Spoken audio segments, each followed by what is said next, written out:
হয়েছে শিপ্পা? স্যার ও আমার হাতটা কেটে দিয়েছে, তাড়াতাড়ি ব্যাগ থেকে বের কর ওদের।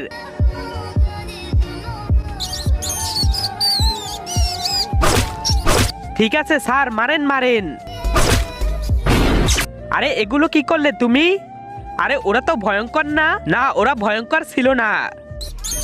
স্যার আপনার পায়ের দিকে দেখেন। এটা কি হলো স্যারের? তোমরা মনস্টারকে রাগিয়ে দিয়েছো। কোনো তো রাস্তা আছে স্যারকে ঠিক করার? হ্যাঁ আছে। এই 3 ইনজেকশন দিয়ে কি হবে?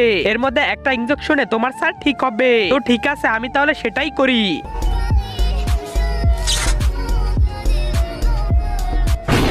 আরে বাচ্চারা, তাহলে তোমরা আমাকে বন্দি করে দিলে। আপনি ভয় পেন না স্যার, আমি চেষ্টা করছি। তার আগে তুমি যদি ইন্ডিয়ান হও তাহলে লাইক করো, আর যদি বাংলাদেশি হও তাহলে লাইক সাবস্ক্রাইব দুইটাই করো, আর কমেন্টে তুমি যে দেশে সে দেশের পতাকাটা দিয়ে যাও।